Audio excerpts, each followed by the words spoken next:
Hey Team DSF, it's your girl Tanaya-Marcia Silhouette. I'm being attacked by my library. Okay. I'm going to give it a couple minutes for y'all to jump on this live stream today. So let me just check a couple things while I'm waiting on y'all to do that.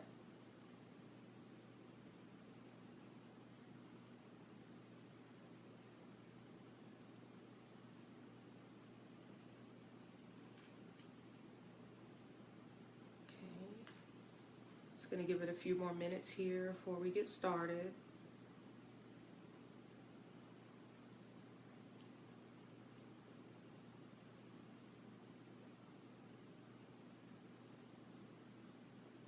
Hope y'all are having a good Sunday.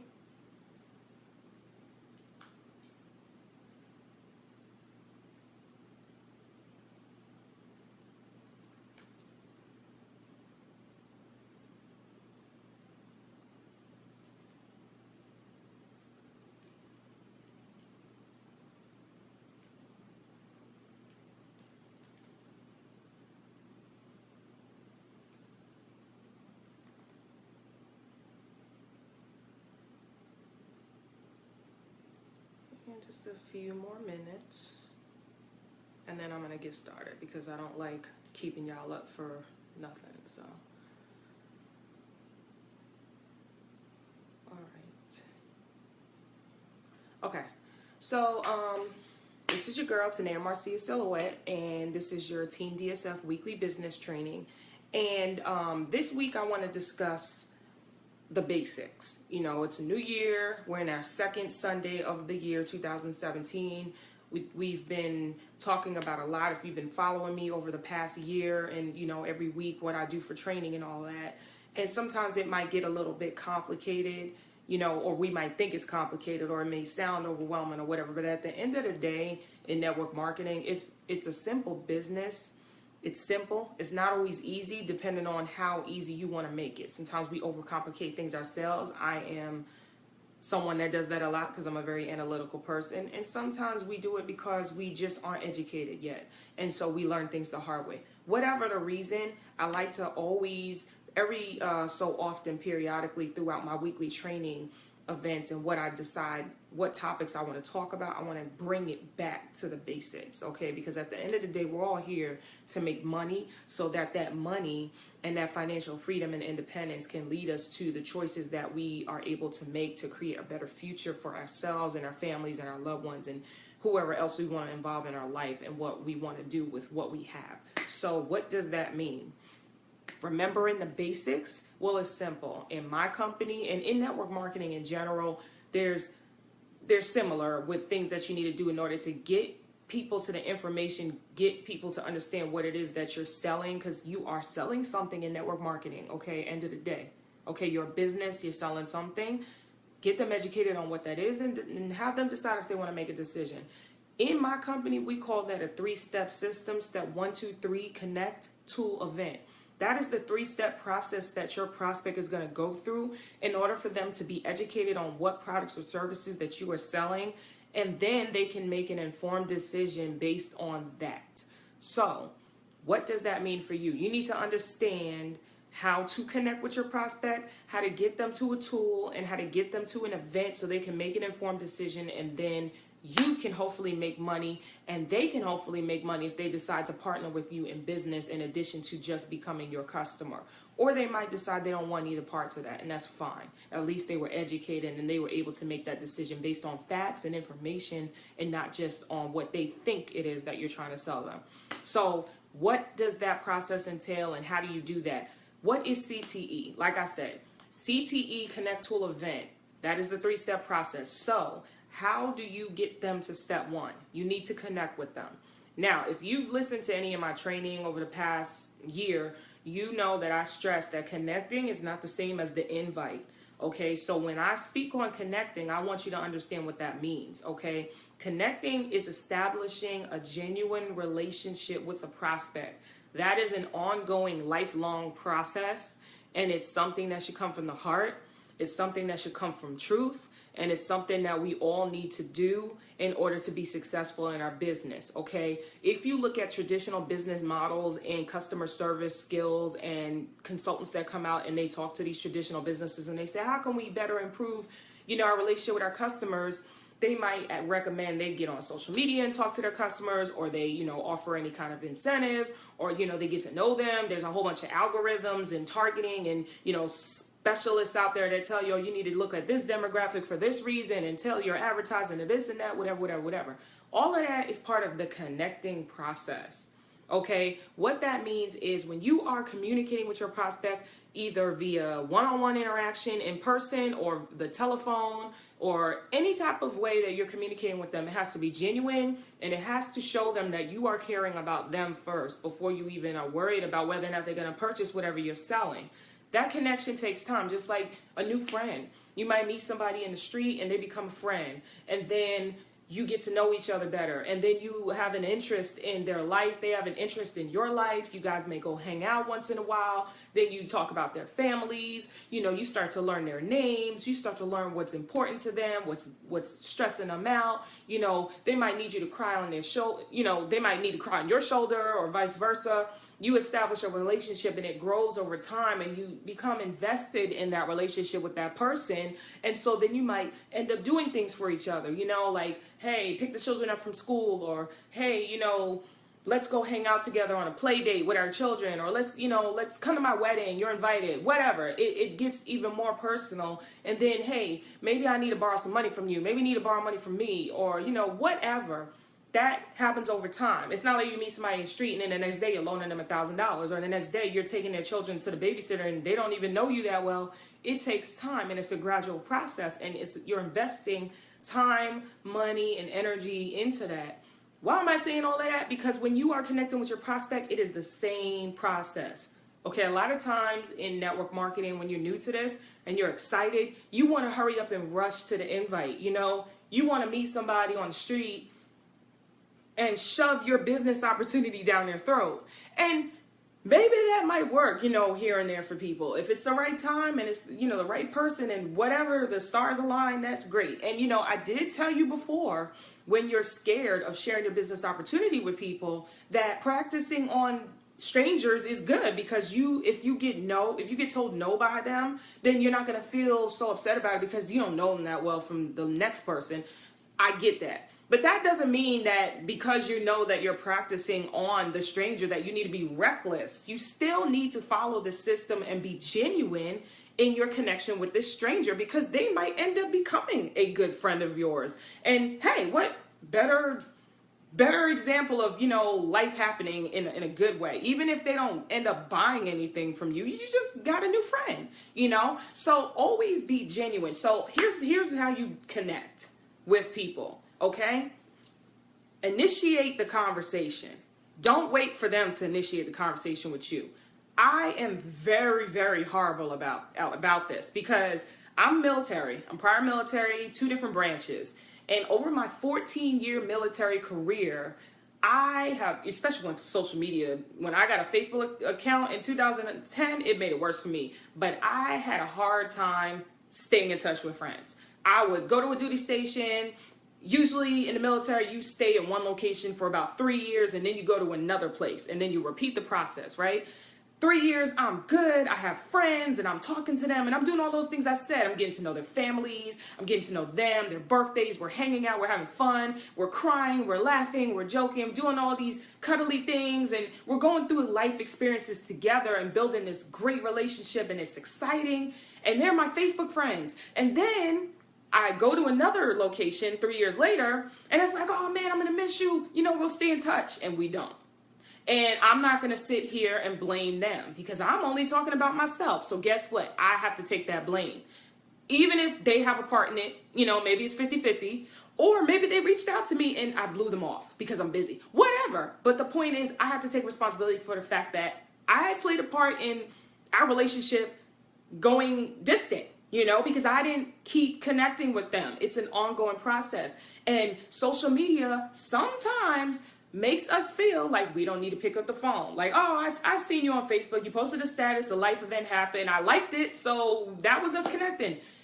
Yeah, but no, it is a form of connection. Yes, I acknowledge that I saw that post. You thought it was important enough for you to post it on social media. But if you were my close friend, maybe when I read that, I should have picked up the phone and said, hey, congratulations, you just got married. I saw you change your relationship status. You got married. I see your photos. I wasn't invited for whatever reason.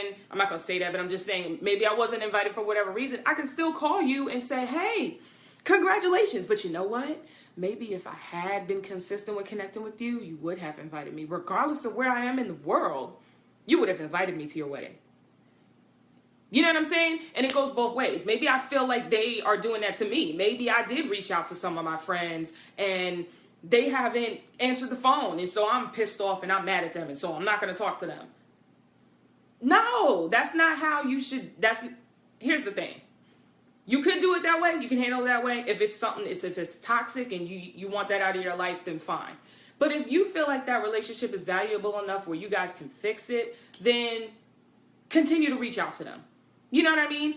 What does this have to do with business? Network marketing is a relationship business. And the same thing that we expect of our friends and our close family is the same thing we should be. The way we treat them is how we should treat our prospects. It is not about, oh my God, can you please buy my product? And then can you continue to buy my product every month for the rest of your life? Because in my company, my products, you need to buy them every month for the rest of your life. It's not Tupperware. It's not that. So guess what? I want lifelong customers, but I genuinely do want my customers to love the products they're buying and to see the benefit that it will have in their life for themselves and their family.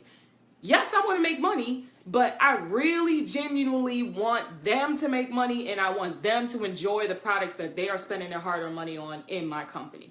With that being said, I need to make sure when I connect with my prospects that I am being genuine and I am being consistent and I am making it about them, okay?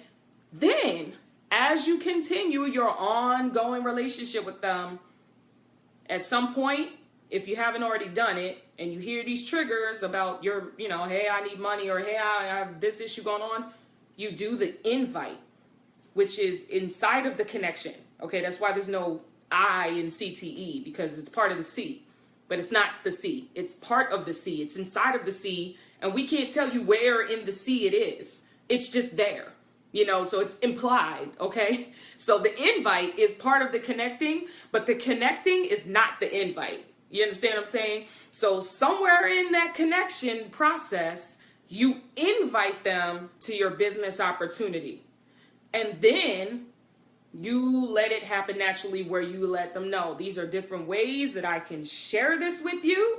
And that's when you introduce the tools. How do you want the information? Oh my God, that's something I want to know. What is it? How do you want the information? Okay. That is where you tell them, hey, I have these different tools available to show you more information on what my business opportunity is. That's how you get them to a tool.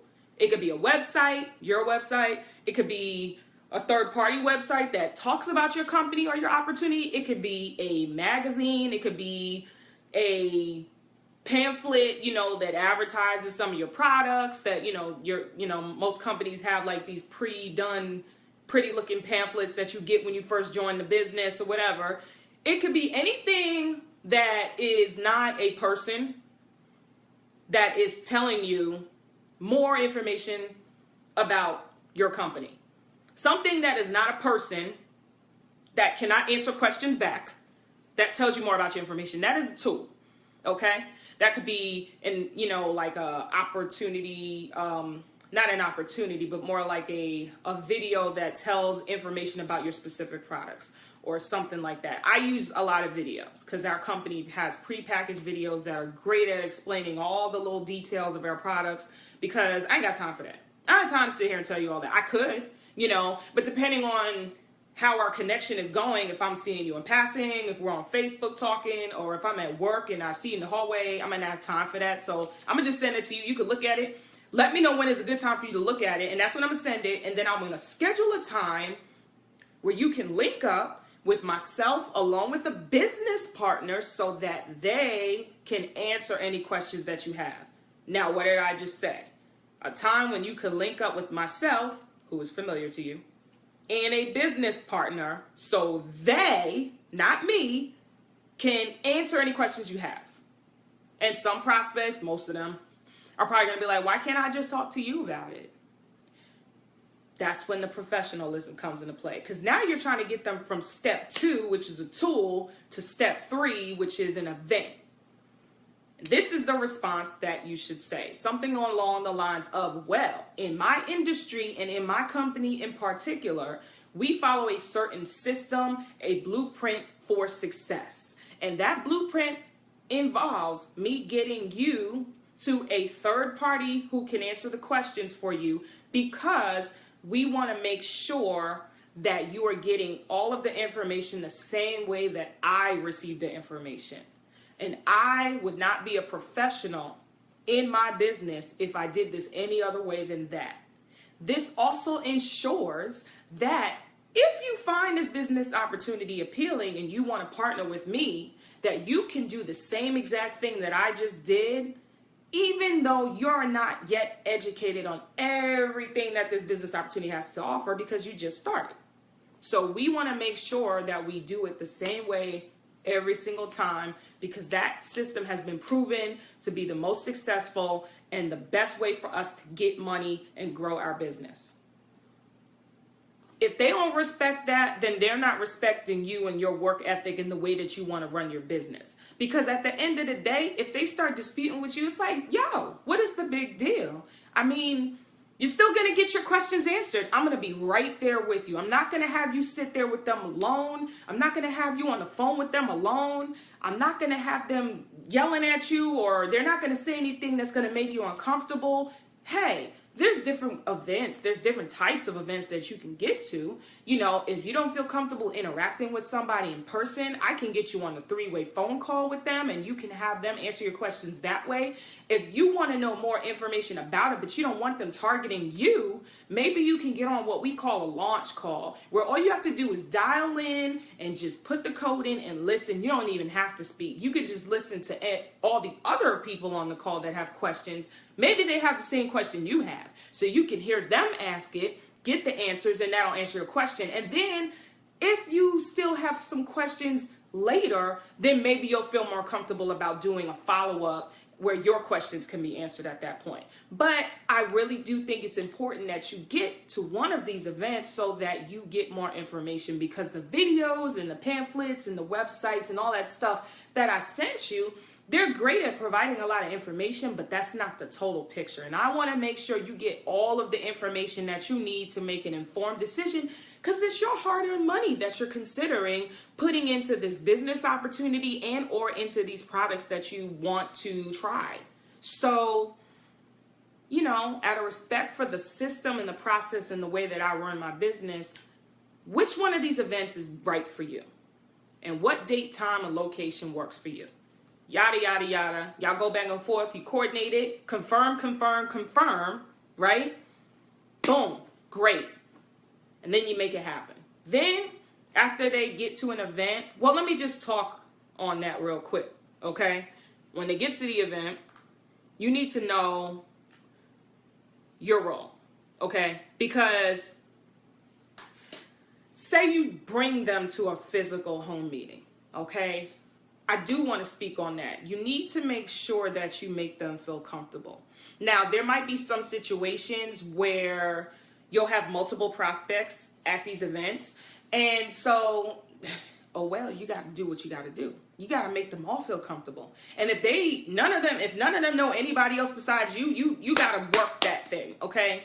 So as they come in, all right, whether they're at a physical event or if they're at a if they're on a 3-way phone call or a launch call, there's going to be some time before the actual presentation starts, if they dial in on time, or if they get there on time, whatever, where they can mingle. And this pre-meeting mingling time, we set it up like that so that they can feel more comfortable with the environment that they're in. So for instance, if they're at a physical meeting, You need to be there before they get there. You know, sometimes I've been running late, stuck in traffic, and my prospects are there before me, and I'm like, you know, and it's not a good look. So make sure you're there before they are. Okay, so you can receive them, so they don't feel crazy, you know. And so when they get in there, you welcome them, you make them feel comfortable, you introduce them to everybody, you know, according to how comfortable they are with talking to people, because they might not want to talk to anybody. They might just want to stick by your side, but hopefully they're a little bit relaxed, and, you know, as time goes by, they're willing to talk to people and, you know, kind of loosen up a little, mingle, edify the distributors in the room. Edify your prospect, okay? When they're at these events, even this applies to a three-way call, a launch call, and a physical meeting, okay? Webinars are a little bit different. But for these, you know, you want to edify the presenter that they're about to hear from, because the host is going to edify them. Now, if you're the host, you're going to do that anyway, but in your little mingling one-on-one, you could get a little bit more personal with it. You might want to mention some things that they have in common or whatever. You know, what makes this presenter great enough for this prospect to want to take their time out of the day to listen to what they have to say, especially after they've already seen a couple things from your videos and all your tools and stuff. Why do they want to talk to this person and take them seriously? Edify them. But also edify the prospect so they feel good about themselves, because they probably don't really know or understand why you want them here. You know, especially if you're at the point where you're sharing your business opportunity with them and not just the products, which you should, because you should be sharing everything. You know, why do you want them as a business partner? They might not see that in themselves. They might not have belief in themselves. Or if they do, they might just want to hear it from you. You know, like, they know they're great, but it'd be nice if you told them. Because they still want to know, okay, I see this in myself, but does she, or is she coming at me for some other reason that I don't know about? You know, using me? You know, they want to know that. So edify them and let the presenter know, hey, I'm proud of this person. That's why I brought them here. And I'm going to tell you why. Because, bam, they're an amazing business-minded person, or they're always on their A game, or I've always looked up to them since we were, you know, high school best friends, or whatever. You know, they've excelled in everything that I've seen them do, whatever, you know. Edify them and be genuine about it. Don't be fake, because they can tell, especially depending on how long they've known you, they know when you're BSing and when you're telling the truth. And they might learn something new about you because you probably maybe never have talked to them about business before. And so they didn't know that you felt that way about them. You know, they didn't know you were watching them that closely, you know? And if it's a situation that I've run into where, you know, I'm databasing and I'm going through and I'm finding like prospects that I haven't spoken to in like 8 years, like, because I'm military and I fell off the map when it came to them, but we were always Facebook friends. Well, go back and tell them, you know, I know it's been a minute since we've connected, but, you know, we just started getting back talking to each other, and I've always thought they were amazing with the way that they did this and this and this, and I would definitely want them on my team because of XYZ reason. You know what I'm saying? But make it something genuine. Reference something that was a positive experience for the both of you that they can remember, so in their mind they're thinking about these feelings like, oh man, I remember that day. I remember that day when I was like standing in front of the room and I was presenting at, you know, some meeting and she was there. Oh, I didn't know that you thought that about me when I did that, you know? So you think I'm a really good leader, or you think I'm really, oh, that's cool, that's what's up. Now they're relaxed. Maybe now they'll be more willing to talk to more people that are in the room, other distributors who are strategically placed there to be supportive to the host and the presenter that's at this event, and or maybe they have their own prospects that are coming, so they're there. But they are good people that prospects love to talk to because they're not the host and they're not the presenter, and so prospects will normally gravitate towards them because they'll say, well, I know the host and the presenter are probably going to do a little fluffy extra stuff, but that distributor, especially if they're in their first 90 days, he's going to tell me the truth. Like, hey, you just joined. Are you even making money? Like, how do you feel about this? Is this all BS, or are they being real? Is this fake, or is this what it really is? They're going to pick their brain. And those distributors, if they've been properly trained by their enroller, they know that. And so they know, hey, I got my own prospects here, but I know I got to be aware of other prospects watching me and how I am acting. This is something you need to know, because if you end up in that position where you are that other distributor whose event it's not, and there's prospects watching you, how are you conducting yourself and representing the company and representing who you are associated with? Because sometimes that plays a role in impressions, you know? You need to be on your A game. Now, when the presenter's presenting, are you just playing on your phone, not listening? Not paying attention? Are you not excited about the business because you're already in? Those are some things that you got to take into consideration at events. So when you are planning these events because you want to bring your prospects to them, you got to make sure you are coordinating with people who know about this, and you have a good relationship with other distributors, so everybody they're not being fake, but we got to be professional when we are presenting ourselves to our prospects, because everyone is influencing them. Now, I'm not saying your prospect is weak-minded and that they get swayed either way, but first impressions go a long way. Because I'll tell you, one of my things that I need to get over is, for a traditional business, if I'm looking you up and I found you on Google and I'm trying to figure out if you're a good business in whatever industry, the first thing I'm going to do is look at your website. And if your website is jacked up, I'm not even going to look at you and go to the next one.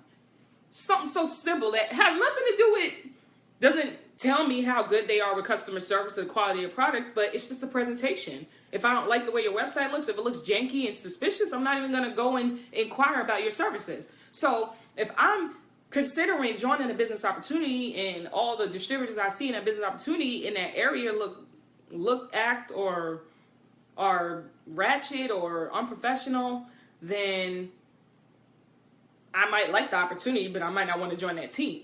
So that's just something you got to remember at events. Now, I'm not saying that you got to be stiff and be at your events with a suit on and be fake, or a Stepford wife. I'm just saying that there are a lot of things that come into play with these events, but that is one of the reasons why we do that pre-meeting portion, so you can be down to earth and the prospects can get to know the people that are also in attendance.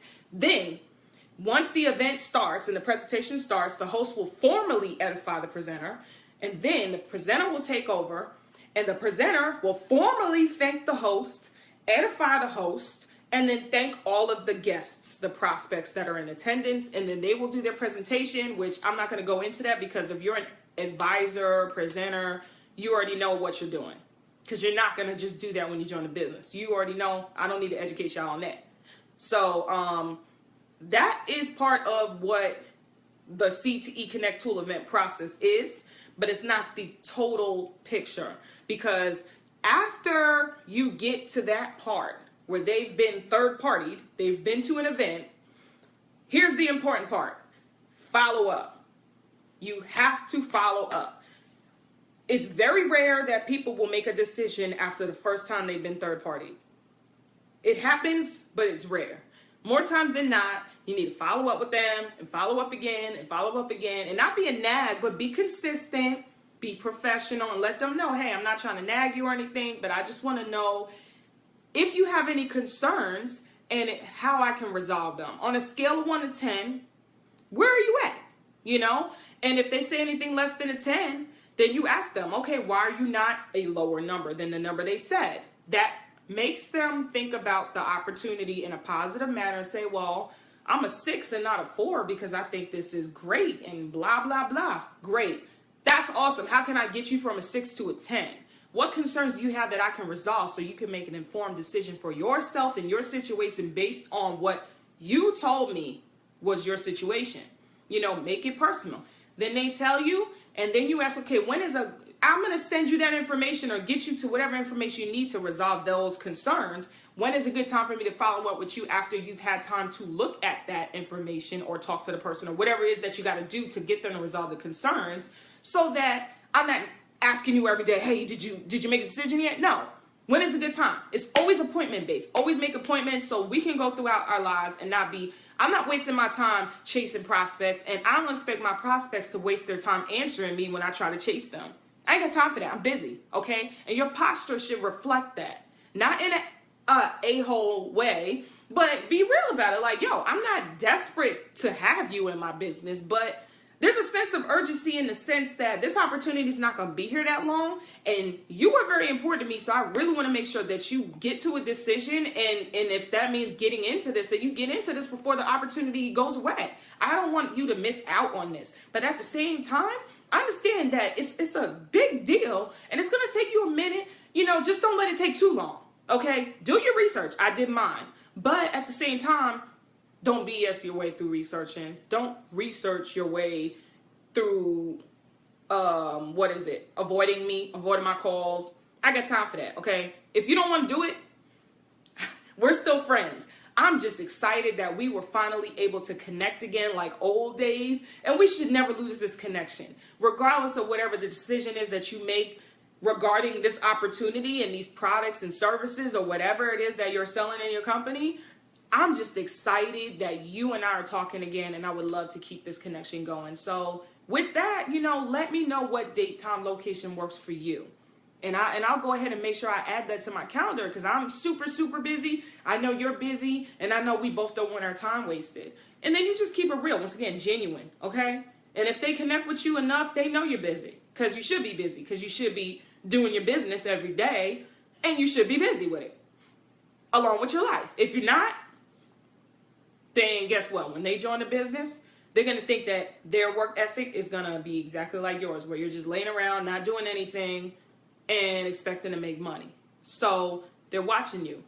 What you do is what your team does, okay? Set the right example. Not everybody's going to be a runner like you, but like my mentor, Brandon Cunningham, says, we accept all the dogs, even the poodles, but we're looking for the labs. So with that, I hope that explains, how to connect with somebody, how to get them to a tool, how to get them to an event, but most importantly, what's implied in the connection is an invite, and what is implied in the event is the follow-up that comes after that. It takes an average of 6 follow-ups after an event for a prospect to make an informed decision. Most people don't get to the 6th follow-up, and that's why they're not making money. And then somebody else will come along and they'll take your prospect. So don't let that be you. Understand step 1, 2, 3 CTE and the basics of doing the business and the basics of how you make money. If you don't open your mouth and expose the business to people and get them through those steps, you're not going to make money.